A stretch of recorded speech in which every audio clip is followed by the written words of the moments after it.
objetivo aqui hoje, gente, é dividir um pouco com vocês um conteúdo que eu já venho estudando há 8 anos. Então, há 8 anos atrás, eu tive a chance de conhecer a Regener, que é uma empresa brasileira, que o dono sonhava em desenvolver aqui no Brasil produtos premiums. Então, ele trouxe todo equipamento suíço e insumos também, por enquanto, e desenvolveu esse material aqui, parte, né, que eu vou mostrar, vou dividir um pouco para vocês, que tem a ver com tecnologia, é a nanotecnologia. Então, eu levei um pouco de tempo para entender, ainda estou aprendendo, ainda estou tentando interpretar algumas coisas, mas o que é que seria, qual seria o impacto dentro do corpo da gente? Então, a aula que eu gosto de dividir é falando um pouco sobre cicatrização, um pouco de biologia óssea, um pouco de biologia tecidual. Tá? Eu tenho um vínculo com a Systex, com um consultor clínico. Com um consultor clínico, o que é que eu faço? Eu tento ajudar os colegas que querem se aproximar da empresa. Então, na minha cidade, hoje eu moro em Brasília, né? 14 anos já moro em Brasília, mas sou natural de Recife. Me formei em Recife, fiz toda a minha formação em Recife. E fui há 14 anos, fiz a seleção da Força Aérea e trabalhei 8 anos como temporário lá. E dentro dessa minha rotina na Força Aérea, eu era responsável pela parte de cirurgia. Então, o que eu fazia? Eu planejava o paciente, pedia para ele comprar o material e resolvia a condição dele. Só que eu atendia desde do soldado, seus dependentes, até os oficiais generais. Então, cada um tinha uma realidade. Nem todo mundo tinha condições de comprar o que era o leite do mercado. E lá montamos um grupo, onde meu chefe, né, o capitão Lino, na época, hoje já é major, começamos a estudar sobre os materiais e usar outros materiais, não só o Top Crush que a gente tinha na época. E começamos a ter uma leitura do que era legal, até onde entregava. Obrigado, meu amigo. E dentro desse cenário foi quando o João Carlos Amorim, grande amigo, querido, chamo de mentor, porque é uma pessoa que eu respeito, admiro, sempre me estimulou. Ele me apresentou a Regener e disse: Saulão, você está tendo uma rotina muito grande, você usa outros materiais, me dá uma leitura do que é isso aqui. Eu comecei a utilizar, fui ficando mais seguro, fui trabalhando com pequenos defeitos, aumentando o gap, depois alvéolo, depois seio maxilar. Tive a chance de biopsiar e mandar para minha mãe, que é patologista, tem uma experiência em patologia óssea. Ela me mostrou que estava tudo bem, mas me pediu para pegar aquele material e levar para alguém que dominasse essa parte de regeneração, porque a vivência dela era patologia óssea. Então eu fui atrás do professor Silvio Consone, da Unicamp, Campinas, professor Luiz Violin, que é histologista médico também, e comecei a entender um pouquinho. Estou buscando entender, eu vou tentar dividir com vocês como é que seria essa performance dentro do tecido, tá? Então, Regener, eu sou consultor clínico e científico, e da Conexão, da Systex, eu sou consultor clínico. Vamos passar um pouquinho. Um resumo rápido, sou clínico, tá? Fiz implantodontia, senti uma necessidade de aprender tecido, fiz periodontia, tive a chance, com o estímulo do João, de fazer especialização em prótese, tive a sorte na vida de conhecer a estomatologia, hoje eu trabalho também com estomatologia, coordeno alguns cursos, normalmente cursos menores de imersão, não tenho mais curso regular, e tenho, de fato, um vínculo na Secretaria de Saúde de Brasília, onde eu trabalho no hospital, que é um pronto-socorro, onde eu lido com dor, né? E aprendi muito sobre manejo de dor e conduzir em casos de infecções. Sempre eu tento puxar um pouquinho, eu vou falar um pouquinho sobre medicação também com a gente aqui, tá? Então, quando eu falo sobre biologia, eu lembro muito do meu pai. Ele é ortopedista, especialista em quadril, e ele sempre dizia: Saulo, se você tiver uma opção menos invasiva, procura. Na época não tínhamos, né? Em 2005, 2006, foi quando eu comecei a trabalhar mais com implantodontia, não tinham tantos materiais, né? A partir de 2009 que sim, tivemos uma virada de página aí, e comecei a trabalhar com substitutos de tecido. Mas sempre que eu penso, eu me coloco no lugar. Se eu tiver uma opção que eu vou sofrer menos, ou que o meu paciente vai sofrer menos, essa é a minha primeira opção. E lembrando disso, eu vivi um evento interessante em Brasília. O professor Hector Rios, da Gastles, fez um road tour pelo Brasil e passou em Brasília para, né, contemplar com a palestra, e eu tive a chance de estar junto.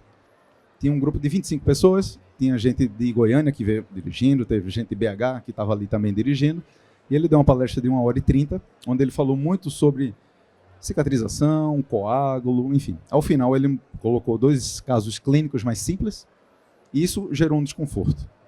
Então, tinha um grupo mais experiente, e que em inglês até se comunicou com o professor, dizendo que vinham de longe, que estavam esperando um pouco mais, que ele tinha falado muito sobre biologia. Enfim, foram super indelicados. E aí ele fez, não, entendi. E aí, ele montou exatamente a frase que eu encontrei. Quando eu lembrei do meu pai, eu coloquei menos é mais autor. E apareceu esse arquiteto alemão, mas naturalizado nos Estados Unidos, que era autor da frase. E aí o que me impressionou foi que quando eu vi, isso no Dr. Google, essa frase, logo embaixo eu vi a frase que eu escutei do Hector Rios, que era exatamente essa. Deus está nos detalhes. Que foi quando ele comentou, meus amigos, biomateriais bons já temos.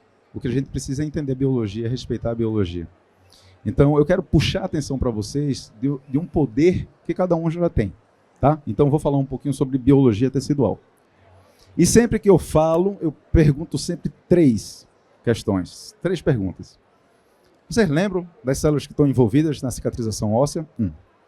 2, existe uma célula mais importante que outra? E 3, você teria a capacidade de identificar um osso primário, recém-formado, de um osso já maduro, de um osso lamelar, de um osso secundário? Isso é muito importante que vocês tenham clareza ao final desse primeiro tempo de revisão. Então, buscando a literatura básica da odontologia, Junqueira e Carneiro, eu vou lembrar aqui, temos o osteoblasto, com B de bola, B de bone, B de bonzinho, né, que era a forma que eu usava para decorar. Né? Então, o osteoblasto ele produz matriz, ele produz a matriz osteoide. Ele normalmente vem com um núcleo, com citoplasma basófilo, que produz proteína, então ele vai produzindo a matriz e em um determinado momento, essa matriz envolve o osteoblasto. E aí, o osteoblasto se transforma no osteócito.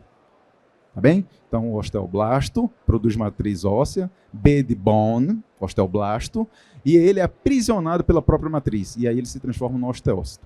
E o osteócito é a tua garantia, é a tua certeza que está tudo bem. Porque é o osteócito que mantém toda a estrutura óssea. Então, o osteócito ele se organiza em volta dos vasos. Outra frase que eu aprendi da minha mãe que é importante, sangue é vida. Então, a nossa vida ocorre em volta dos vasos. Então, o osteócito ele vai, com o tempo, se organizando, ele se une por prolongamentos e ele vai nutrindo. Ele pega da luz do vaso e vai passando nas diferentes camadas. A segunda célula, que seria, o osteócito, eu tenho a terceira, que seria o osteoclasto, com C. C, que quando eu usava para decorar, era de comer, de reabsorver. Então, o osteoclasto, na minha cabeça, era um vilão. Era um vilão. Hoje eu tenho a clareza, né, porque minha mãe me ensinou isso, e na literatura também fala, que o C é de comandante. Então, o osteoclasto é o responsável por bater o centro do evento da formação óssea. Então, o osteoclasto é a fusão de vários monócitos. Então, se eu sou uma célula tronco, uma célula mesenquimal indiferenciada, eu recebo um estímulo, que normalmente é uma proteína. A proteína mais conhecida é a BMP, que é a proteína óssea, né, morfogenética. Então, a proteína vem e ativa aquela célula que ela está no estágio indiferenciado e ela pode se diferenciar no monócito. Dali ela pode se diferenciar no macrófago, mas ela pode se reunir e formar uma célula gigante, que é o osteoclasto. Olha aqui, ó. 1, 2, 3, 4, 5 núcleos, 20 núcleos, enfim, ela pode se unir e vir um destroyer. Ela tem uma capacidade incrível. Dentro do citoplasma dela tem várias enzimas, são lisossomos, é um conteúdo ácido, e é esse conteúdo que ele joga no osso. E aí, a partir desse evento, ela pode remover cálcio, pode remover fósforo do osso, que é assim que nossa homeostase ocorre, mas ela também, o osteoclasto é responsável por tirar do osso o quê? A própria BMP. E eu vou falar um pouquinho mais à frente sobre isso. Então, aqui eu tenho osteoblasto, osteoclasto, tecido neoformado. Uma vez o osteoblasto envolvido vira osteócito. Aqui tecido conectivo, aqui a gente tem fibroblastos e vasos. Tudo bem, é só uma revisão, tá? Mas uma imagem que eu achei muito legal, está um pouco distorcida a imagem, que é exatamente para vocês terem a visão tridimensional do osteócito. O osteócito é uma estrutura super interessante, super complexa, e que ela ocorre uma organização com o tempo também, tá? Então, temos osteoblastos, que se transformam em osteócitos, e temos o osteoclasto, que é responsável por iniciar todo o processo. Então, uma célula osteoprogenitora, que seria uma célula tronco, ela vai se diferenciar numa célula que é o osteoblasto, uma vez aprisionada, osteócito, e são essas células que a gente precisa ter na mente. Então, na histologia que O osteoblasto sempre se apresenta em linha, ele vai produzindo a matriz osteoide e em um determinado momento é aprisionado e vira osteócito. Mais uma imagem aqui de HE, que é a hematoxilina e eosina, que nós trabalhamos, né, de forma clássica na nossa formação. O alinhamento de osteoblastos, em uma determinada matriz aprisiona e ele se transforma no osteócito. Tudo bem? Aqui a imagem do osteócito. Então, o osteócito já organizado, ele se organiza em volta do vaso. Então, aqui eu vejo um vaso que a gente chama de canal de Havers e várias camadas com osteócitos em volta. Tudo bem? Esse é a organização do osso maduro, lamelar. Olha que imagem linda, aquele número 1 lá em cima, na verdade, não sei se eu consigo usar, é o canal de Havers. Tá? Não sei se vocês lembram, o canal de Havers ele é no longo eixo, e o canal, que é o número 2, transversal, o canal de Volkmann. Vocês lembram disso? Faz um certo tempo, né? Então a gente consegue ver aqui o canal de Havers e as lamelas, que são camadas de organização aí do colágeno. Aqui a imagem do osteoclasto, multinucleado, causando uma reabsorção, e essa área branca a gente chama de lacuna de Howship. Vocês lembram disso? Aqui mais um desenho esquemático, ele tem a área de adesão, ele adere e nesse contexto ele libera as enzimas. Então essa área degradada a gente chama de lacuna de Howship. Essa imagem aqui é só uma ilustração de um osso maturo, imaturo, primário. Como é que é um osso imaturo? A gente chama de baby bone, new bone. Ele é um osso desorganizado, muito vascularizado. Aí eu acho legal fazer uma revisão. Em 2013 tem um artigo do Linde que ele fala passo a passo da cicatrização pós-extração. Aí eu vou lembrar para vocês. No momento que você remove o dente, o que é que ocorre? Você rompe o ligamento. Ocorre um sangramento. Só revisão, tá, gente? O sangue, quando sai de dentro do vaso, ele sofre um fenômeno que a gente chama de cascata de coagulação. O coágulo ele é instável.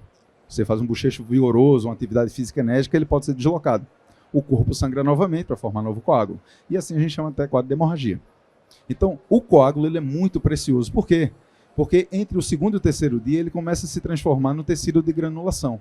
E é isso que eu queria chamar a atenção. O tecido de granulação, tanto em pele como em osso, é o guia principal da cicatrização. Então, em 2 a 3 dias, o coágulo começa a se transformar no tecido de granulação. Tá? Então, às vezes a gente até confunde. Muitas vezes a gente abre, remove um dente, fecha o tecido e com 60 dias, às vezes, antes de 90 dias você abre e às vezes você fica confuso. Seria tecido neoformado, osso, né, novinho, ou seria tecido de granulação? Aqui já tem uma imagem do osso compacto, onde tem os vasos e a organização em volta dos vasos, e aqui é o osso medular, que é um osso também muito rico em celularidade. Tá? Apenas em caráter de revisão. Então aqui a gente vê o que seria um embrião ou um alvéolo recém-removido. Isso aqui é um osso primário. E o osso primário a gente vê aqui, olha, em azul, que é a matriz, e vários pontinhos aqui, olha, de forma desorganizada. Tá? Esses pontinhos seriam os osteócitos. Já um osso maduro, ele tem uma organização, mas essa organização só vem com o tempo. E eu queria dividir um pouquinho de tempo com vocês quando a gente fala sobre biomateriais. Então, mas no desenho esquemático, ali tem um canal de Havers e todas as lamelas, e assim como o osteócito se comunica entre elas. Tá? Então, a gente tem aqui o periósteo, o endócito, e aqui a gente tem o canal de Havers e o canal de Volkmann. A gente consegue ver até aqui, ó, naquela setinha azul, o canal de Havers, e a setinha amarela, o de Volkmann. Tá? E aí, terminando essa primeira etapa, tudo bem, até aí, tranquilinho, né? Mas na biologia óssea, a gente tem que entender 3 mecanismos. Então, existe o primeiro mecanismo, que é o mais comum, mais conhecido, que é o mecanismo de osteocondução. Osteocondução, o osso, seja particulado, seja biomaterial, seja raspado, ele serve de arcabouço, ele serve como se fosse um andaime. E entre ele vai formando o vaso. O sangue preenche e o sangue é vida. E ele leva a vida com ele. Então ele vai formando o vaso, ele vai formando tecido de granulação e o evento ocorre que é a formação óssea. Então a osteocondução, ele serve de arcabouço. A osteoindução já é um fenômeno celular. É exatamente aquilo que eu descrevi. Uma célula-tronco indiferenciada, ela é estimulada, ela é induzida a se transformar numa célula osteoprogenitora. Então, a osteoindução é um fenômeno celular. E a osteogênese é aquilo que a gente só encontra no osso autógeno, você tirando de uma região para outra. Porque você vai tirar o osso viável e colocar numa outra região. E você traz tudo o que tem na biologia, célula e as proteínas. Bom, em um momento eu vou dividir um pouquinho sobre o uso de PRF, por exemplo. Né? Eu sou de uma linha que eu trabalhei um tempo só com autógeno, porque eu tive uma história muito ruim usando biomaterial e eu me afastei. Depois de 2009, eu me reaproximei por conta da Gasta, foi liberada pela Anvisa, e eu vim trabalhando até 2013, um pouco mesclando autógeno com biomaterial. E desde então eu venho trabalhando especificamente só com substitutos de tecido, sabe? Então agora o Brasil está tendo acesso até a ferramentas de terapia celular. Você pode colher, de repente, um periósteo, você manda para o centro, eles cultivam as células, né?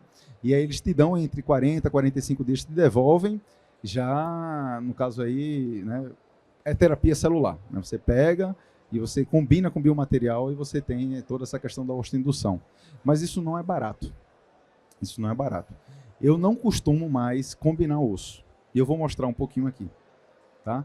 É porque, classicamente, na literatura, você mistura meio a meio. Né? Porque você combina o que você tem de melhor no biomaterial, que é a estrutura mecânica, né, com arcabouço, e você combina com o osteogênico. Mas eu trabalho na linha 100% sintética, eu quero te mostrar isso. Tá? Então, a osteogênese a gente só encontra realmente com tecido autógeno. Mas tem um outro ponto que eu queria chamar a atenção, que é um outro mecanismo, que é mais recente, na literatura, nem assim, nas revisões normais a gente não vê, mas que é o efeito de osteopromoção. Então, a gente tem a osteocondução, que é a função de arcabouço, osteoindução, que é um fenômeno celular, osteogênese, que só o autógeno te entrega, mas a osteopromoção, quem te favorece é a membrana. Então, na regeneração óssea guiada, é bem conhecido que é necessário o uso da membrana. Então, a técnica de regeneração óssea guiada passa pela técnica combinada de um substituto com a membrana. E a membrana tem a função de frear o tecido mole. Porque o tecido mole ele é mais rápido na cicatrização. Se você fazer uma incisão em pele, com 15 dias, ele já tem resistência têncil para te proteger. Você pode tentar abrir, vai doer, mas ela já tem resistência têncil. Fratura um braço, fratura um dedo, fratura uma perna, é diferente. Se tiver cavalgamento, você tem que o quê? Reduzir, fixar e deixar quieto para que haja osseointegração. No caso, a formação do calo ósseo, enfim.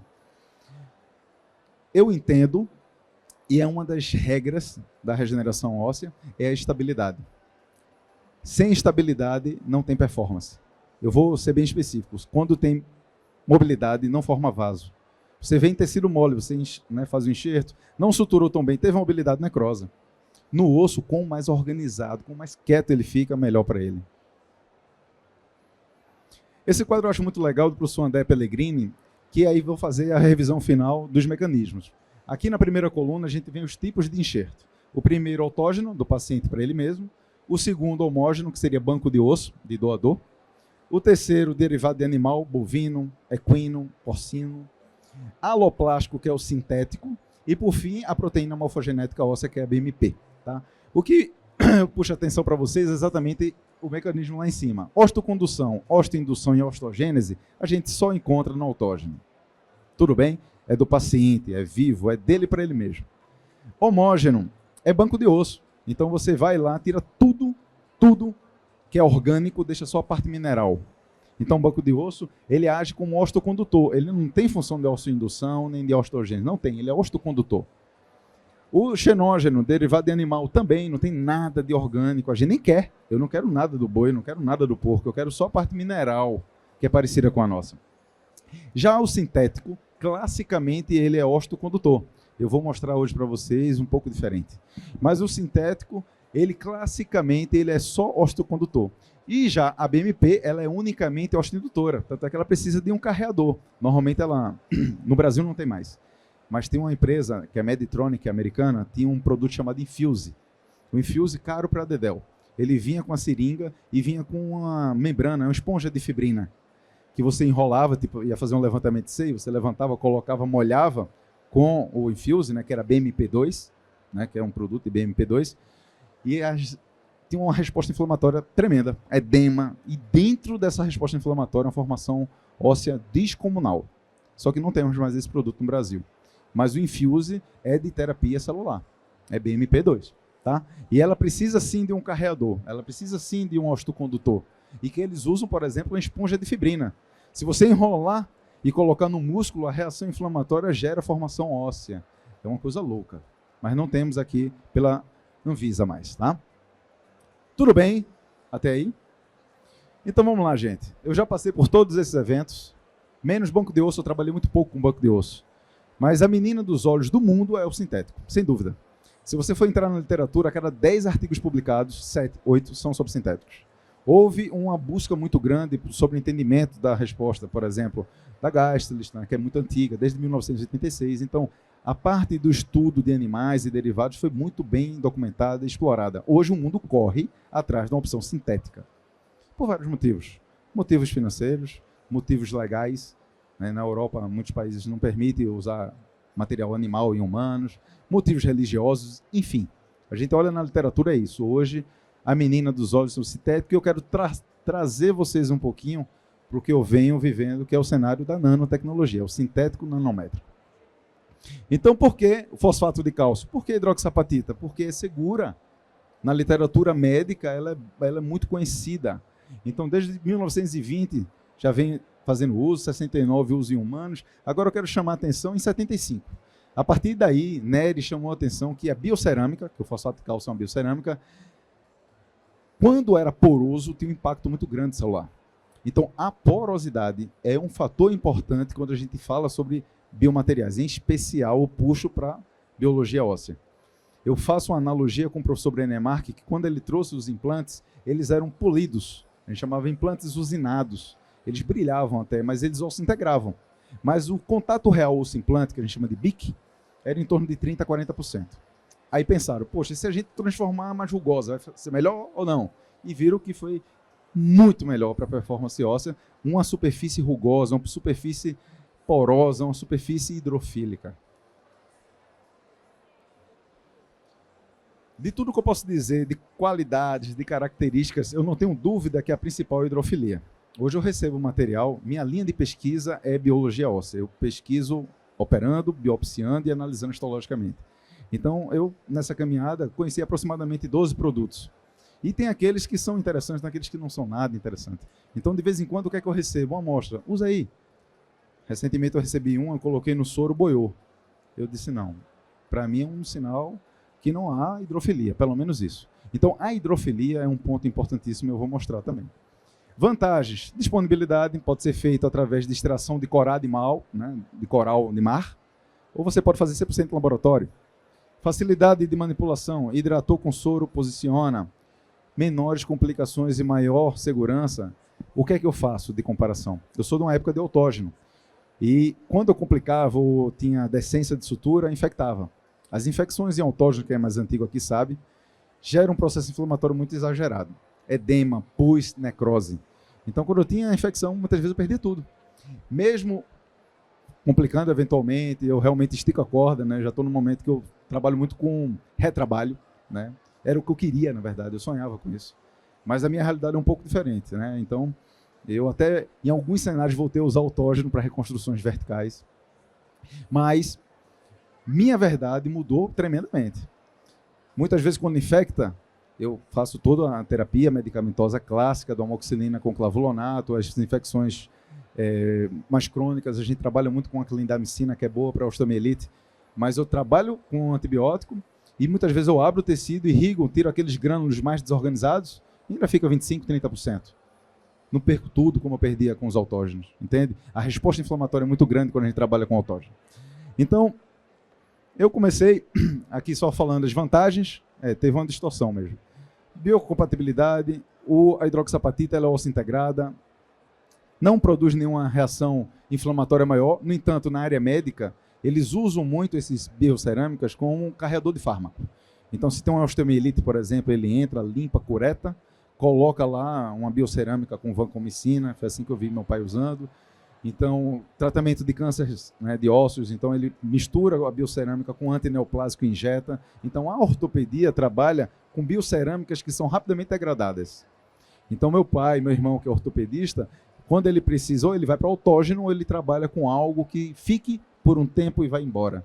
O dentista não, a gente precisa realmente colocar algo que fique, que mantenha a estrutura para performar o osso e manter nosso implante ali em função. É um pouco diferente da ortopedia. E aí, em 2016, na verdade eu já estava estudando em 2018 esse assunto. Em 2016 eu encontrei esse artigo de uma revista de bioengenharia e olha o título: hidroxapatita, suporte para fármacos e propriedade antimicrobiana. E foi aí que eu comecei a pensar, será que é por isso que eu tenho menos complicações? Não sabia exatamente, buscando algumas justificativas. E esse, de fato, foi o meu primeiro artigo que eu li sobre nano-hidroxapatita, tá? É um estudo polonês, em parceria com o pessoal da Alemanha, do Peru. E olha que legal, eles pegaram um BIOS, uma nano-hidroxapatita pura e uma nano-hidroxapatita com nano-beta-tricalfosfato. Depois de 8 semanas, eles fizeram análise histológica, né, histomorfometria, microtomografia e viram o seguinte, olha que interessante, a nano-hidroxapatita com nano-beta-tricalfosfato foi responsável pela formação maior entre os produtos que ele utilizou em osso recém-formado, isso comparando com o coágulo. Então, olha só, o Linde, ele fala o seguinte, quando você tira o dente e você coloca um biomaterial, é muito bom porque você mantém volume, isso é muito importante. Mas ao mesmo tempo que você coloca o biomaterial, você causa um retardo cicatricial. Eu não sou um AIS no inglês, não, eu sou esforçado. Eu li umas 5 vezes para entender qual é o momento que ele fala do atraso, eu não estava entendendo bem. E é o seguinte, quando você tira um dente, forma o coágulo vira tecido de granulação e os processos acontecem. O fechamento desse processo é o fechamento da cortical, tá? Então, quando você coloca o biomaterial, esse fechamento é retardado, é isso. Então, sempre que você for trabalhar com um produto, entenda que o corpo vai ralar para manter aquele produto. Entenderam isso? Eu vou falar mais na frente, é muito importante. Mas esse estudo também foi muito legal porque me acendeu algumas coisas. Dentro da revisão, ele comentou, por exemplo, a hidroxapatita, ela sofre uma degradação enzimática, orgânica, por células, enfim. Mas olha que interessante, dentro do artigo, ele fala sobre a importância do tamanho da partícula. É uma leitura legal, sabe? Esse é um artigo muito bacana. E ele fala que, realmente, a superfície nanométrica, ela aumenta a superfície.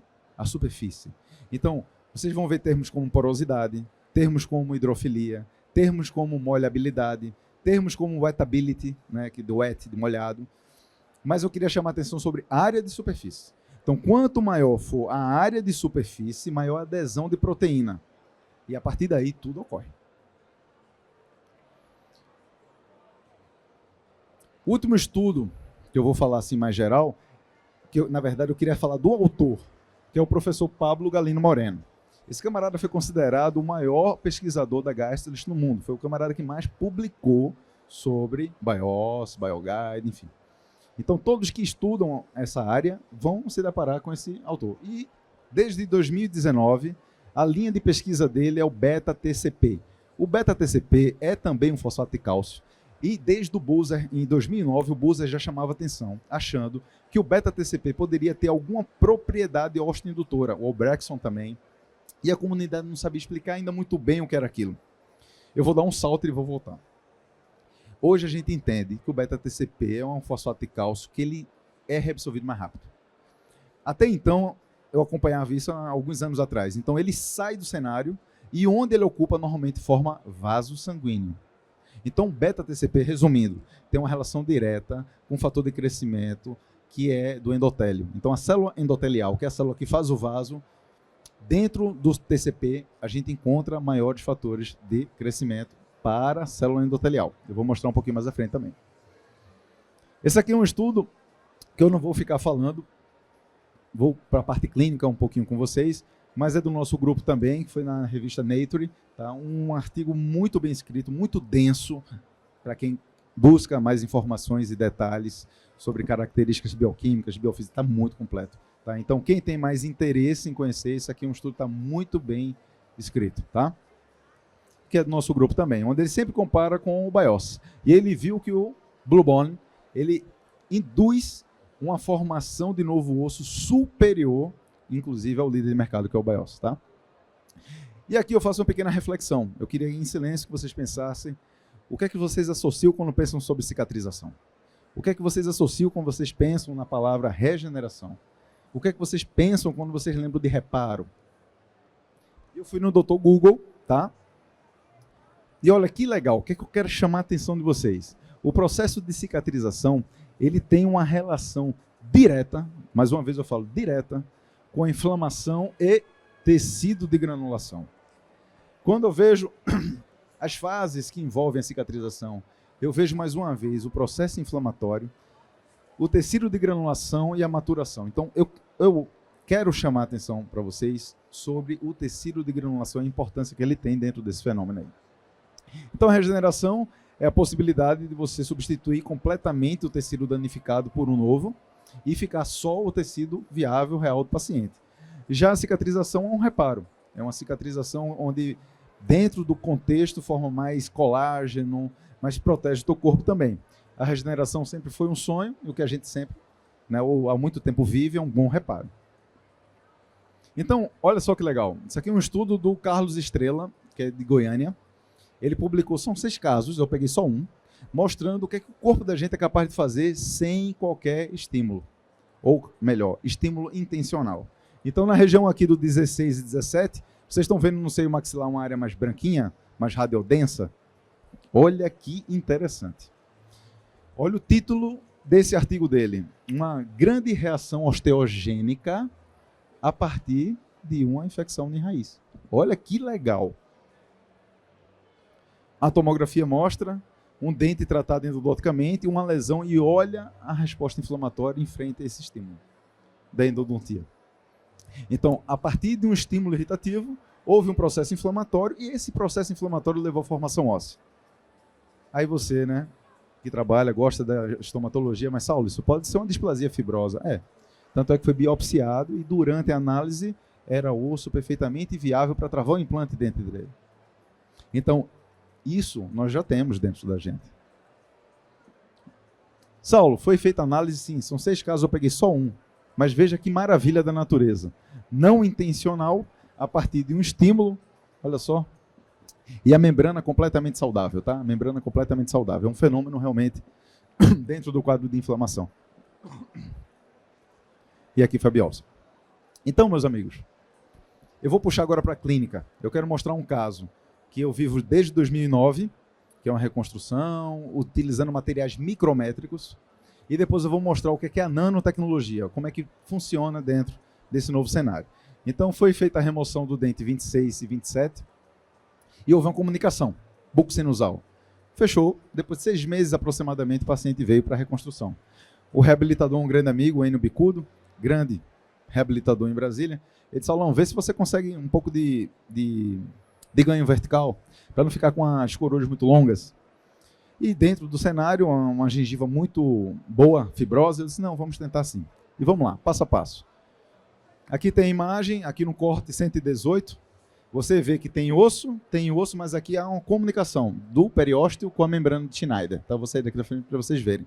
Então, no corte 118, eu vou ampliar um pouquinho. Olha só que interessante. Aqui eu encontro osso, lá eu encontro osso, mas aqui, olha, é a fusão da membrana com o periósteo. Então, dentro de uma condição dessa, intraoral, perda horizontal e perda vertical, a gente faz o acesso, a gente vem sempre tunelizando até encontrar onde houve a fusão, e aqui a gente tenta dividir o tecido. Só que houve uma pequena fenestração. Dentro dessa condição, o que é que a gente faz? Amplia a janela, buscando a membrana íntegra. E ali, com muito carinho, muita delicadeza, quanto mais você liberar, maior a chance de não romper mais. Quanto mais solta ela tiver, melhor. Então, ampliei a janela. Na fenestração, coloquei uma membrana de colágeno, preenchi com osso. E vim com a técnica da salsicha, a técnica do sausage, né, do professor Estevão Urban. Então, a gente veio travando as taxinhas pela palatina. Depois eu volto pela vestibular, travo e vou socando o osso. Socando o osso. O professor Estevão Urban fala exatamente isso. Se não socar, se não ficar assim, ó, não é a técnica da salsicha, pô. E o que a gente chama de atenção, na verdade, é porque quanto mais estável, melhor para a performance óssea. Então, a técnica da salsicha é você socar o máximo possível ali o biomaterial para que haja uma boa estabilidade e performance óssea. Então, aqui está a imagem, a gente conseguiu um bom ganho, né, mais do que era necessário. Normalmente, os produtos micrométricos, hidroxapatita micrométrica, ela é bem radiodensa. Quando você olha, ela salta os olhos. Tum! Tá? Isso é uma característica mesmo do material. Olá, tudo bem? Senta aqui. Senta aqui. Senta. Então, aqui o resultado pós-reconstrução. Claro, olha a qualidade da gengiva. De excelentíssima qualidade. Hoje a gente tem uma relação direta, né? O paciente que tem uma gengiva espessa tem um periodonto decente, um periodonto nutridor. Aquele que tem uma gengiva fina, um perfil fino, ele tem um periósteo mais sofrido. E assim, fizemos a reabilitação. Dentes muito parecidos com a altura, então foi ótimo. É apenas um exemplo que eu queria trazer clínico de material micrométrico. E eu queria falar com vocês sobre o que é que a gente encontra dentro desse cenário na histologia. Tá? Então eu peguei aqui um estudo do Becker, orientando o Frank Schwartz, que é um grande histologista também. E olha que legal, ele pegou o Bone Ceramic e o BIOS e comparou como é que era a cicatrização deles. O que é que a gente vê? Lá a visão aérea e aqui a visão aproximada. Então o que é que a gente observa? Os grânulos estão envolvidos por um osso neoformado. Quando eu olho para o BIOS, ele faz uma técnica de descalcificação para poder cortar. Então esse espaço em branco aqui é exatamente molécula, partícula, grânulo do BIOS. E o osso formado em volta. Então, de todos os estudos, eu peguei um. É exatamente isso. Você coloca o biomaterial e ele é aprisionado. Novo osso se forma e aprisiona. Isso é legal, que mantém volume.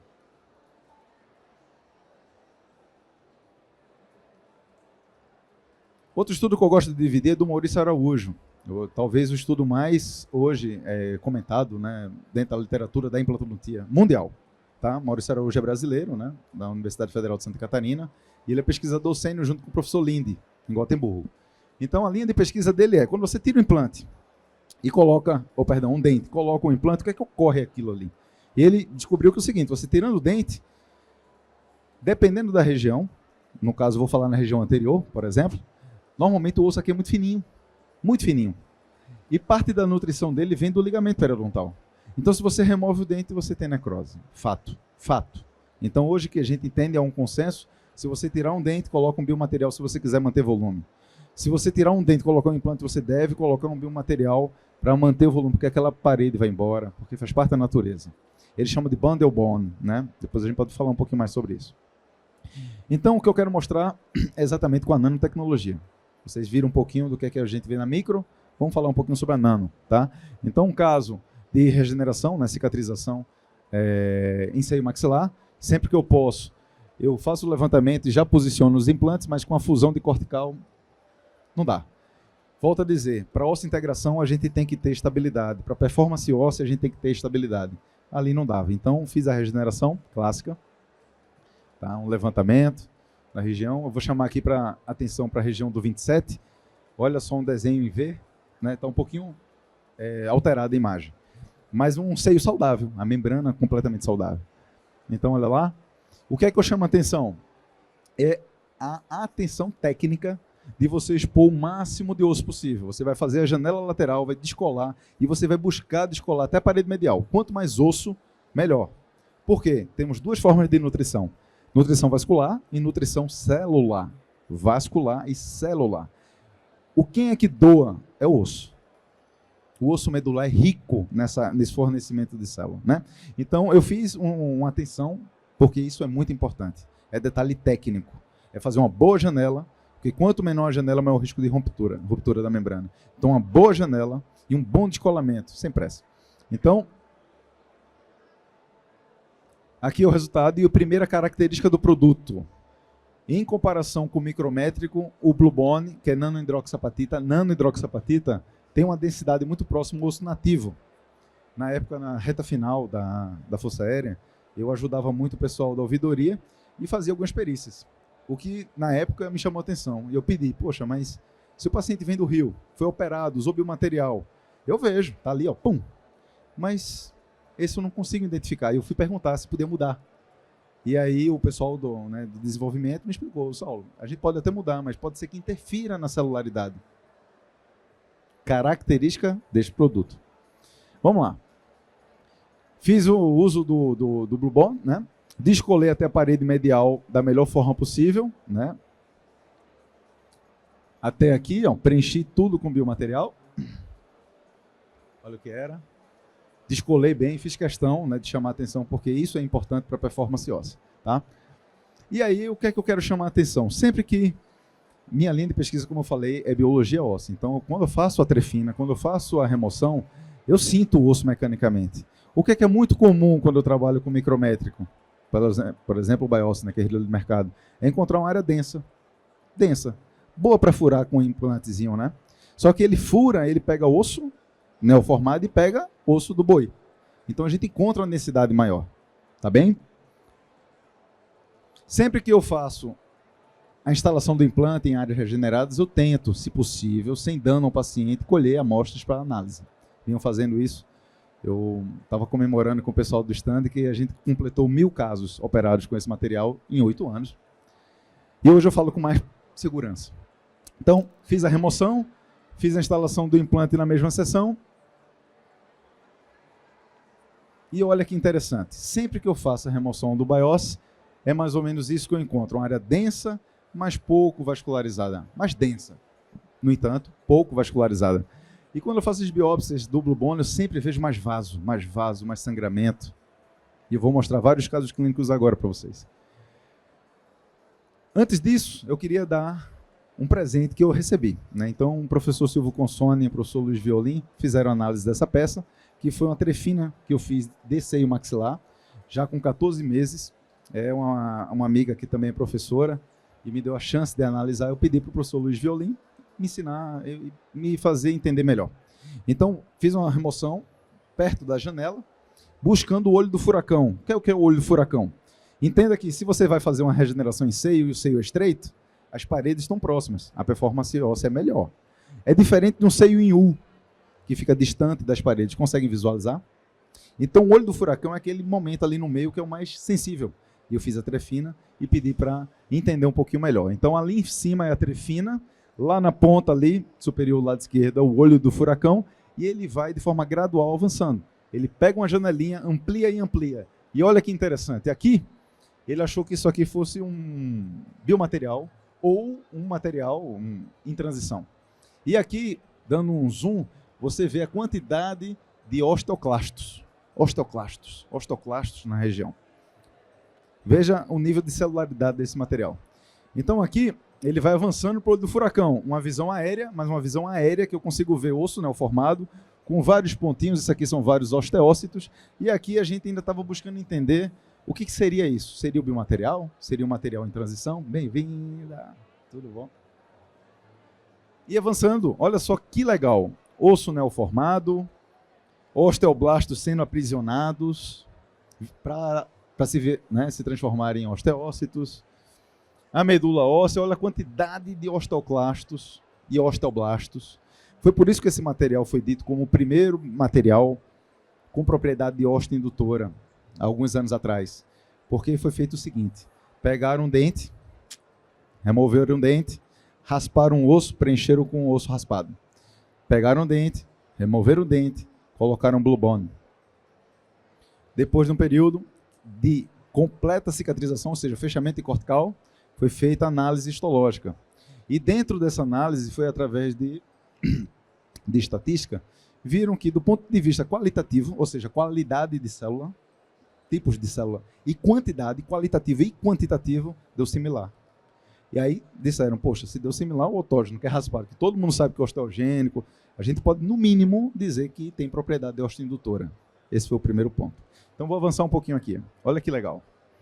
Aqui é uma visão aérea, estou indo para o olho do furacão. O olho do furacão, isso era seio, só biomaterial. O olho do furacão, eu vejo aqui, osteócito, e um mar de biomaterial. No entanto, se você olhar com atenção, existem como fossem claves de osso brotando, que foi aí que o Silvio chegou para mim, Saulão, você tem uma biópsia com 3 anos? Eu disse, não tenho. Essa aí tem 14 meses. Eu nem consigo visualizar com 5 anos, 3 anos, né, fazer uma biópsia em alguém, né? E eu perguntei, por que você está perguntando? Me ensina aí, o que foi? Ele, não, porque eu estou achando que pode ser reabsorvido e pode ser substituído tudo por osso. Eu não tinha visto até então. Ele é biólogo, né? Ele que coordena um laboratório de biologia tecidual da Unicamp. Eu fiquei, caramba, é mesmo? E isso foi, sabe, um motivo assim que me chamou. Então, olha só que legal. Uma aproximação, puxou, biomaterial, não sabíamos, Tecido em transição, era a nossa expectativa. Osteócito, quando a gente olha lá, a formação óssea já de osso maduro. Olha a quantidade de osteoclastos. Olha que bonita a imagem e a quantidade de osteoclasto. Volta a atenção para o osteoclasto, porque eu entendi que ele é o responsável, né, por esses fenômenos aí de substituição por osso viável. Minha mãe uma vez me explicou que o osteoclasto é como se eu fosse osteoclasto, tá? E eu fosse limpar aqui esse piso. Eu vou pegar um balde de soda cáustica e vou jogar aqui. E vou contar o tempo. Vocês conseguem visualizar que depois no tempo a superfície vai estar diferente? O que é que funciona? O osteoclasto, ele faz o papel dele, ele limpa, ele debrida, ele tira, por exemplo, o BMP do osso e ele sinaliza para que o osteoblasto entre em ação. Então vocês vão ver na literatura que o osteoblasto só entra em ação quando unicamente precedido pelo osteoclasto. Então, daí a importância do osteoclasto. E olha que legal, essa aqui é a imagem final da histologia e para mim é a mais especial. Então, se vocês olham aqui comigo do lado esquerdo superior, vocês veem um osso neoformado com vários osteócitos. Mas é aqui que eu quero chamar a atenção. Não dá um sentimento que esse contexto aqui, que a gente tinha dúvida se era biomaterial, em algum momento, com o tempo, vai se transformar nisso? Percebe um degradê que ocorre aqui na região? Hoje a gente entende que essa área mais violeta, mais azulada, é realmente um tecido osteoide em maturação, em transição, e não mais biomaterial. Tudo bem, até aí todo mundo acompanhou, bem legal. Aproveitamos esse material, fizemos mais uma publicação na revista inglesa, né? A parte que me toca, a parte da histologia, e eu quero mostrar um pouquinho aqui o trabalho do professor Silvio Consone. Morou uma época nos Estados Unidos, uma época em Paris, e ele trouxe isso aí, fotografia polarizada. Simples, barata e bem eficiente para fazer feixe de colágeno. Olha que legal. Então o que é que ele faz? Ele faz foto, aqui ó, essa aqui foi a biópsia. Fiz aqui do olho do furacão, ó, daqui de cima, ó, pum. Fiz incisão similulunar, removi, preenchi com o biomaterial, fechei e enviei para análise. Essa é a peça. Então olha que bacana. Então ele faz uma fotografia, quando você tem osso imaturo, osso recém-formado demais, o colágeno dele mostra aqui desorganizado. O que é diferente quando você já tem uma área de osso neoformado maduro. Você já vê o feixe de colágeno mais evidente. E a gente pode sonhar. Ele pode estar se formando em volta de um vaso. Conseguem visualizar? Olha só que bacana. Então, onde você vai encontrar um feixe mais organizado, você vai encontrar, na verdade, uma região com tempo maior de cicatrização. É isso. Não há diferença. De célula que você vai encontrar no osso recém-formado, que é um osso primário, do osso maduro, é exatamente a organização. Mas vai ter osteoblasto, osteoclasto, osteócitos. Bom, vou passar mais rápido um pouquinho, são algumas publicações desde que eu me uni ao time. Então, ao longo dos anos, a gente vem publicando, tentando entender como é que funciona essa cicatrização. Seja em planta, seja em biomaterial, trabalhando com imunohistoquímica, fizemos análise com osteopontina, osteonectina, então estamos um pouquinho mais seguros do ponto de vista de ciência aqui. Tá? Agora, sem dúvida, a menina dos olhos da nosso time, no momento, é o desenvolvimento das matrizes para tecido mole. Eu uso o biomaterial completamente puro, nada de osso autógeno combinado, é ele mesmo, é o biomaterial, é porque ele pigmenta. O amigo está vendo aqui uma revista que mostra a foto do Blue Bone, e o Blue Bone ele é tão poroso, que quando ele entra em contato com o sangue, dependendo da concentração de ferritina, ele vai pigmentar mais ou menos. É bem estranho, na verdade foi um achado clínico, ninguém imaginava que por conta dessa alta hidrofilia geraria esse processo, que é um processo que normalmente ocorre dentro do tecido depois, mas ocorre de imediato dentro da cirurgia. Então, quando ele entra em contato com o sangue, que tem ferritina em alto nível, ele pigmenta mais. Então, ele vai do amarelo para o esverdeado, até para o cinza escurecido, dependendo da concentração e do tempo que você está ali na cirurgia. Eu só consegui observar isso depois. Eu comecei a utilizar em gap, alvéolo. Quando eu fiz meu primeiro seio, que eu vi a mudança de cor, o meu auxiliar, que era o sargento Quixaba, adoro o cara, experiente, ele olhou para mim, Saulo, tá ficando escuro. Eu, não, será? Aí o cara, eu peguei o telefone, foi a primeira vez que eu falei com o Dr. Igor. Eu tinha o telefone, o João tinha me passado, Eu, Igor, tudo bom? Ele, quem é? O Saulo. Aí ele, de Brasília? Amigo, eu tô usando aqui, o negócio tá preto, cara. Tiro agora e paro com isso. Ele, não, é isso mesmo. Isso é um achado clínico. Aí me explicou lá, eu disse, eu posso confiar? Ele, pode. E aí eu avancei. Então, é uma das características do produto, tá? Essa pigmentação em contato com sangue. Isso é dele. Na verdade, não é só do Blue Bond. Isso é característica do nano-hidroxapatita. Toda nano-hidroxapatita é altamente porosa e ela pode gerar essa pigmentação. Então, vamos avançar um pouquinho. O que eu estava dizendo, a cereja do bolo hoje da empresa é desenvolver substituto de tecido mole. Passar um pouquinho mais rápido. Por quê? O universo nanométrico é muito difícil da gente visualizar, porque a realidade do cirurgião dentista é uma escala milimétrica. Então, tem implante de 5, eu tenho implante de 4, eu tenho implante de 6 milímetros. A endodontia trabalha com 1 milímetro a mais, 1 milímetro a menos. E vivemos a escala milimétrica. E eu tive muita dificuldade de entender o que é esse mundo nanométrico. E é um ambiente tão pequenininho, que é difícil da gente visualizar e que só foi possível sonhar, interpretar com a ferramenta de tecnologia que é a microscopia eletrônica de varredura. Eu vou mostrar um pouquinho mais na frente. Esse estudo aqui é um estudo chinês que eu achei muito legal, porque eu acho que é o melhor artigo do que eu li. Eu já li muita coisa assim. Não tudo, né? Porque eu tenho uma danada de uma página, tem 1.800 artigos. Eu não li tudo isso. Talvez 80, 100, nem isso talvez. Mas ao longo da caminhada eu fui pensando coisas que foram legais para mim. Poxa, me deu um entendimento legal. E esse é um estudo muito legal, que ele mostra exatamente as etapas, ele divide em etapas e mostra aqui as vantagens do ambiente nanométrico.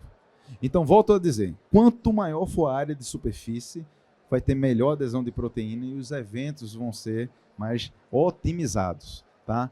Então, aqui, olha, ele tem um esquema que eu achei muito legal. Então, você tem a primeira fase, que é a fase de absorção proteica, e depois vem a inflamatória, e assim você vai tendo a angiogênese.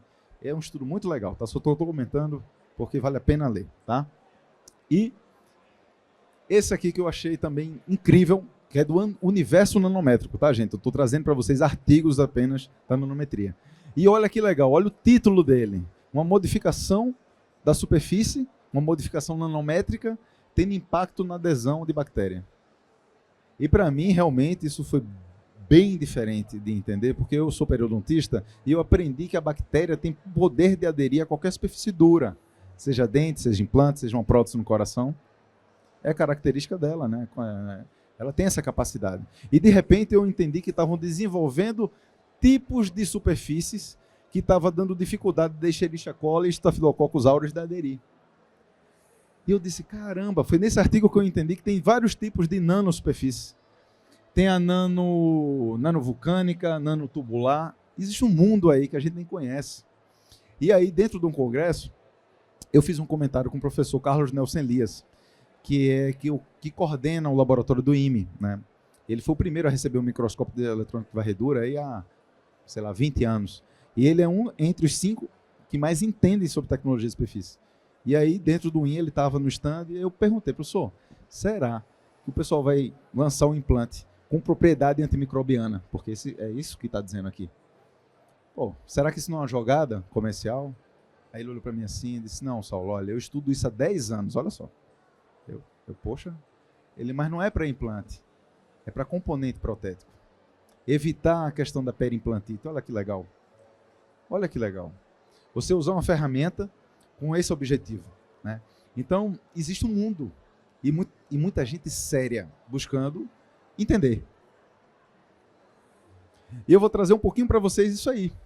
Isso aqui foi uma biópsia de um alvéolo com 60 dias, com a microscopia eletrônica de varredura, e olha que riqueza em detalhes. Então aqui a gente consegue ver as hemácias, aqui a gente consegue ver a célula endotelial, que é responsável por formar o vaso. Olha que luxo você ter um acesso desse. Olha que riqueza de detalhes quando a gente pega uma partícula do Blue Bond, que é essa, e a gente explora um pouquinho mais. Olha a quantidade de poros que tem uma partícula nanométrica. E aí, veja só que legal. Tem um estudo que eles fizeram de infusão de mercúrio para ver o tamanho do poro. Olha que viagem. Viram que se o poro fosse menor do que 300 nanômetros não forma vaso, porque a célula endotelial não entra. Mas, isso em cima de testes. Eles fazem, apresentam e observam como é que é o comportamento celular. Viram que se tivesse entre 400 e 500, formaria vaso, e bateu com o tamanho do osteoblasto. O osteoblasto é uma célula muito sensível. Ela enfrenta uma superfície muito acidentada, ela estressa. Ela se deposita, mas ela demora a produzir matriz. Aí começaram a oferecer várias formas de superfície. E viram que essa, mantendo um padrão entre 400 e 500 nanômetros, era ótima para a célula. Olha só que legal. Da mesma forma do osteoclasto. Olha que riqueza. Fizeram um mapeamento do osso pós-ação do osteoclasto. E viram irregularidade e estavam tentando reproduzir. Então, com isso, o que é que acontece? Os fenômenos são otimizados. O osteoclasto chega, tá tranquilo. E ele vai sinalizando e os eventos vão acontecendo. Agora, Saulo, me dá uma noção clínica. O que é que você vê quando você abre? Então, aqui foi uma regeneração horizontal, também entre 14 e 16 meses. Fiz uma trefina de 5 milímetros. Eu sempre tento, quando posso, sem causar dano ao paciente, uma boa amostra para análise. A gente explora com imunohistoquímica, explora, né, com MEV, explora com histologia. Então, fiz a remoção.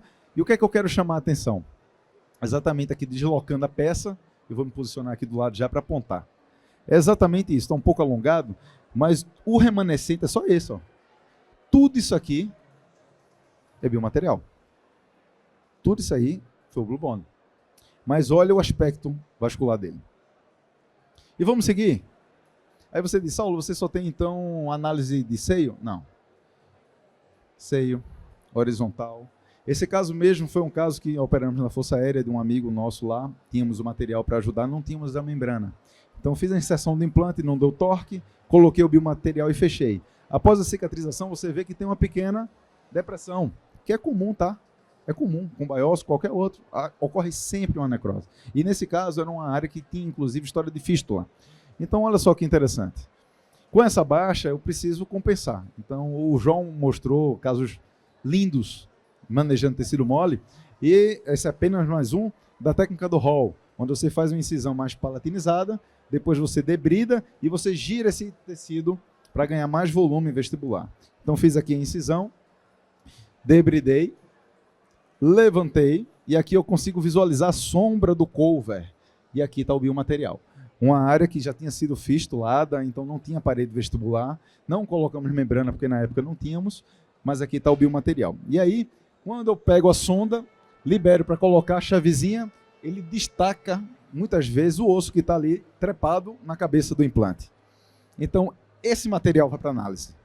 Então, tem um seio, tem um gap, tem um alvéolo. Avançando, cicatrizador, pego o tecido, que eu fiz a incisão aqui para ter mais volume, giro, aqui está cruento, e eu consigo compensar também volume. Então a técnica do Hall, eu uso a cada 10 casos, 10 Hall. Agora, às vezes, eu preciso combinar, mas eu já consigo uma excelente qualidade. E a técnica do Hall, eu sempre digo, faça, porque é uma chance de você treinar, calibrar a mão. Então, é uma técnica mais tranquila de ser executada, tá? E, Saulo, se você não colocou o implante, não pode. Você colocando biomaterial, você tem análise? Sim. Então, no momento da reabertura, a gente faz a trefina, coloca o implante, e nesse espaço, Saulo, você coloca biomaterial? Não.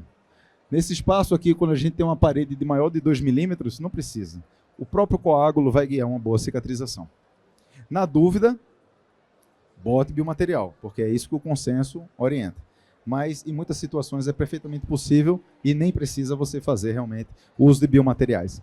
Isso pensando em não causar dano ao paciente. E quando eu falo sobre regeneração, eu tenho que falar sobre alguns princípios, né? Não é só eu faço assim e ficou assim, não.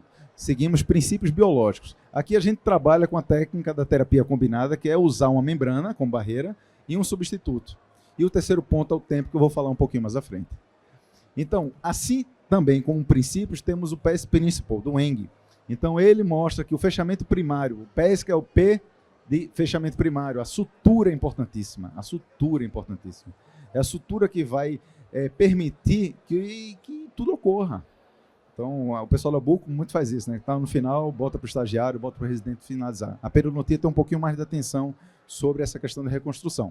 Então, o fechamento primário, ele é fundamental para a performance óssea. a nutrição vascular e celular, a manutenção daquele espaço para que os fenômenos ocorram. E aqui eu chamo a atenção da estabilidade, porque eu já tive muita perda por conta de prótese. Então, é a mesma filosofia do movimento ortodôntico. Então, você movimenta para cá, onde há compressão, há reabsorção. Onde há tração, há formação óssea. Então, comprimiu o osso, perdeu o osso. Comprimiu o osso, perdeu o osso. Sobre membranas, existem várias. Eu vou chamar só atenção para de colágeno, a reabsorvível. Por quê? Eu já trabalhei com malha de titânio. Na minha mão, pouquinho mais talvez, do que 50% complicou, abriu e foi ruim. Então, eu nunca tive muita mão para malha de titânio. Então, a PTFE era muito cara, americana muito cara, e eu descobri a de membrana de colágeno, que eu consigo resolver praticamente todos eles que sejam horizontais. O desafio vertical não, o desafio vertical é um grande desafio, tá? Mas eu quero mostrar um pouquinho sobre a membrana de colágeno e alguns benefícios que a gente vai ter com ela, tá? Então, de colágeno temos vários. O que eu utilizo é de tendão bovino, que é colágeno tipo 1. É um colágeno que você pode brincar. Você pode trabalhar com a esponja leve, fininha, pode achatar, pode condensar, e você consegue ali, com o colágeno tipo 1, construir coisas incríveis, tá? Então aqui, cada um tem uma vantagem, tá? Então eu vou mostrar um pouquinho aqui da vantagem da membrana de colágeno. São alguns estudos mostrando que ela tem uma função de hemostasia. Alguns eventos biológicos ocorrem, inclusive, entre 3 a 5 dias de pós-operatório. Isso são estudos, tá? São vários estudos que eu não vou estar consumindo aqui vocês, tá? Mas a membrana de colágeno é uma membrana extremamente eficiente, quando usada de forma adequada. E vamos lá. Essa aqui é a Green Membrane, que foi a primeira membrana que a empresa lançou, que é uma membrana da rotina. Só que ela passou mais de 64 dias em ratos. Então, se você ultrapassa 8 semanas, você já pode chamar de barreira, mas ela não é barreira, ela só entrega um pouco mais, ou entrega muito mais do que as outras. Mas ela é uma membrana que é boa para seio maxilar, quando rompe a própria membrana de Schneider, e ela é bem interessante. Vou passar um pouquinho só nos estudos que fizeram com ela, porque olha só que riqueza de detalhes na microscopia eletrônica de varredura. É muito difícil você fazer isso artificialmente. Por isso que o colágeno tipo 1 de tendão bovino é bem interessante. Então, com aumento de até 10 mil vezes, aqui, ó, aumento de até 20 mil vezes. Olha, o que eu quero chamar a atenção é que esse cenário parece ser atrativo para o fibroblasto. Lembra que eu estava falando do cenário que é atrativo para o osteoclasto, para o osteoblasto? Em tecido mole, parece que essas organizações são interessantes para o fibroblasto. Esse aqui foi um estudo na Polymers que ganhou um prêmio, né, a Polymers Awards, né, são 3 principais artigos que eles chamam para premiar. E é em cima dessa membrana. E tem tudo que você precisa saber sobre a membrana barreira e especialmente sobre essa membrana. Tá? É um artigo muito bacana, muito completo, onde ele explora vários cenários, tá? Tanto desde a parte de topografia, resistência à tração, molhabilidade. Então é um estudo que, se quiser conhecer bem a membrana, ele vai te oferecer. E olha só, o que é essa membrana? Eu pensei que viria com o nome de Blue Membrane, não Green, porque é uma outra membrana. O que é que eles fizeram? O arranjo é diferente. Esse eles conseguiram fazer 5 camadas de colágeno em sentidos opostos, ou sentidos diferentes. O que a gente entendeu olhando na biologia? O corpo se organiza para degradar a membrana. Ele começa a degradar. Quando chega na camada seguinte, ocorre um delay, porque está organizado em outro sentido. Então, ele se organiza e continua. Por isso que ela fica mais de 120 dias, 180 dias no tecido, por conta desse arranjo. E essa aqui é a nova Perio Green, porque uma das coisas que eu sempre pedi, eu queria algo para colocar e fosse mais acessível, né? Porque temos a Fibroguide, a Mucograft, mas todas são muito caras. Então, os desenvolvedores lançaram mão dessa membrana. E a coisa mais interessante que eu não posso, nesse momento, comprovar, eu fiz as biópsias, que é a minha área, e o meu sentimento clínico é que ocorreu tipo uma formação de um aqueloide. O que eu quero ver com a histologia é se, de fato, eu vou encontrar uma espécie de fibrose próxima ao aqueloide. Então, eu falei sobre colágeno tipo 1, que é o que a gente utiliza. O que parece acontecer é que essa organização, olha o que eu vou falar, parece que essa organização que foi feita gera uma cicatrização que leva ao colágeno tipo 3. Sabe aquela lipo de papada? Não sei se vocês conhecem alguém que fez. Você faz o acesso da cânula e faz a aspiração. Normalmente, onde é feito o acesso, fibrosa, fica duro. E nessa região, quando é biopsiada, a gente encontra tecido que é colágeno tipo 3.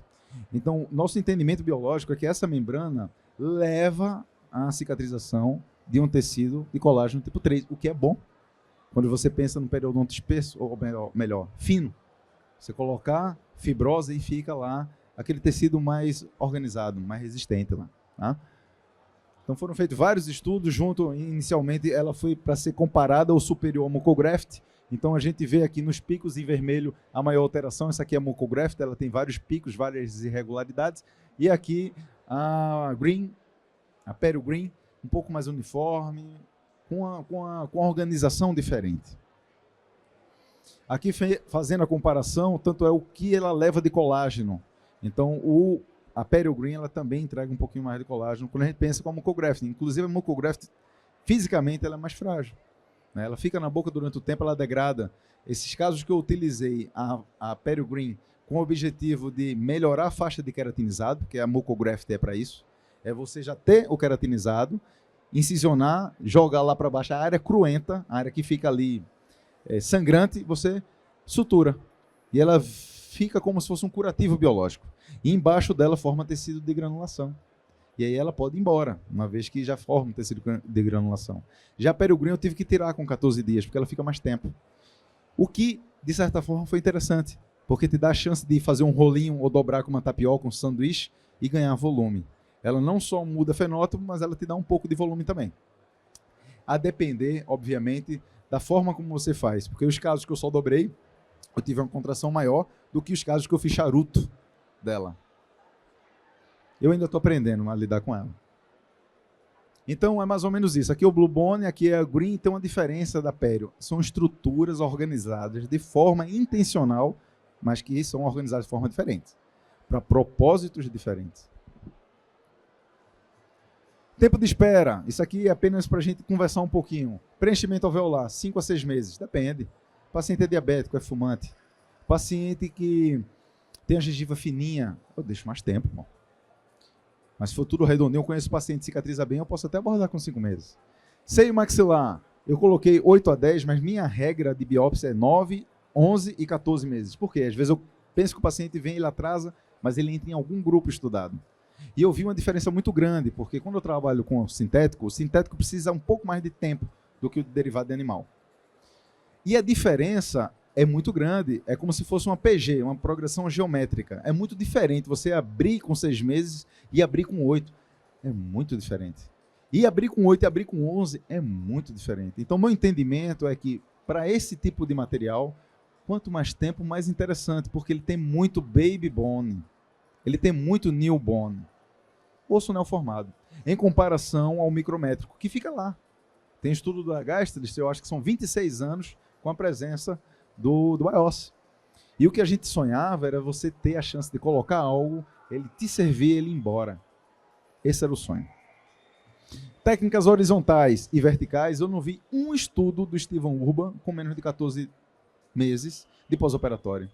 Olha que desafio ao vertical. Por isso que hoje, meus casos melhores são realmente com PTFE, que é uma membrana de politetrafluoetileno com reforço de titânio, que são muito caras, mas são os melhores para esse grande desafio. Agora, horizontal, eu não tenho o menor receio de afirmar que dá para construir com a Green 2.0, fixando com taxa. Porque uma coisa é você colocar o ossinho e botar uma mantinha. Não funciona assim. A ação muscular não permite, ter micromovimento, perde. Se for trabalhar com membrana, pensando em regeneração óssea, uma técnica que é uma técnica boa é a do Sausage. Com taxa, firme, socada. Tem que ser assim. O Steven Urban fala, para você ter uma mão habilidosa para uma reconstrução vertical, você tem que fazer pelo menos 30 a 50 casos de horizontais. Você vai ensaiar a incisão, vai ensaiar descolamento, vai ensaiar a técnica de sutura, vai aprender né? A destreza vai melhorar e você avança para a vertical. Mas a vertical é um grande desafio. E esse é um caso que eu queria finalizar com vocês, que é uma biópsia que eu fiz com 5 anos de pós-operatório. Então, eu operei esse paciente, é um paciente amigo queridaço. Ele precisava de 2 implantes nessa região, onde tem essa perda horizontal maior, tá? Aqui, não sei se vocês conseguem ver aí, para mim está meio confuso aqui. Mas aqui tem uma perda horizontal, ali tem uma grande concavidade. E aqui o que é que foi feito? Aqui é o dente, né? Então aqui eu coloquei o implante, o segundo implante ficou fenestrado. Eu escolhi a técnica da tenda, colocando esse parafuso de cabeça expandida, descorticalizando, furando o ossinho para quê? Para sangrar, para fornecer, né, célula, nutrientes ali na região. E coloquei uma membrana que, na verdade, não era barreira, mas coloquei para dormir melhor, era o que eu tinha lá. E aqui, em agosto de 2023, ele voltou para mim, e eu fiz uma incisão acima da mucogengival, levantei para fazer a remoção e ver como é que estava lá embaixo, 5 anos depois.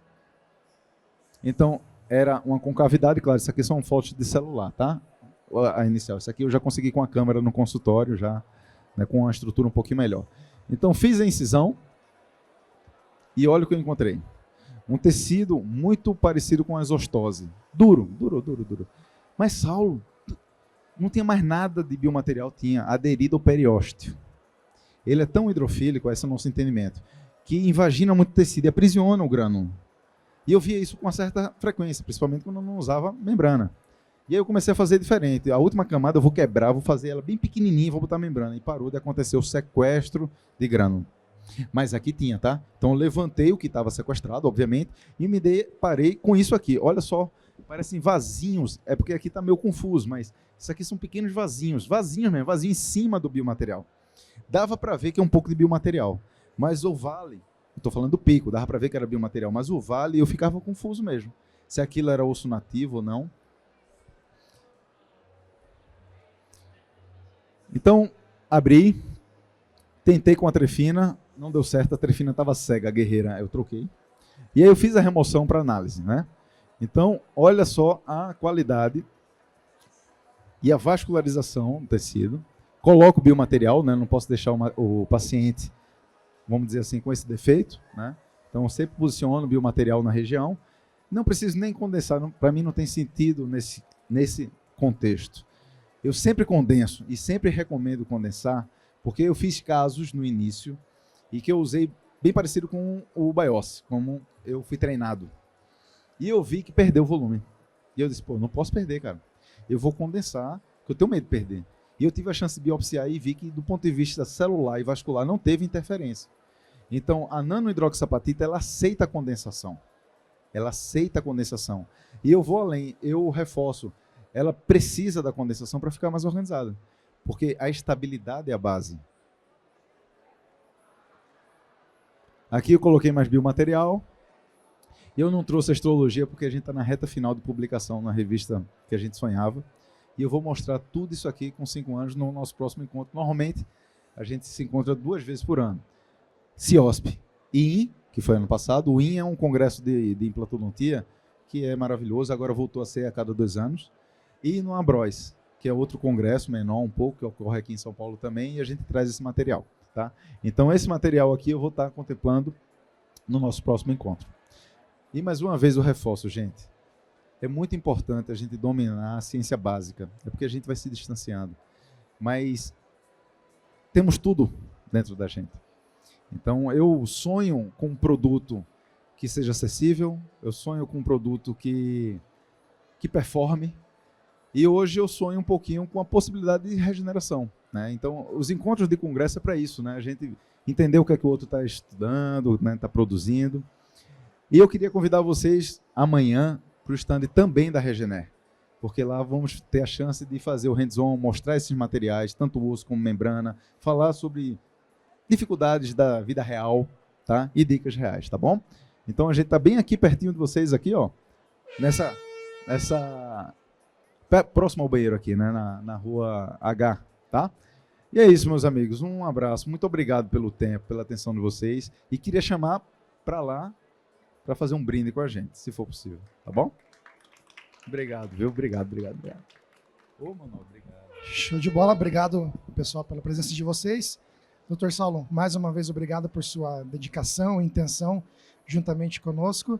E até breve, pessoal. Muito obrigado, boa noite a vocês.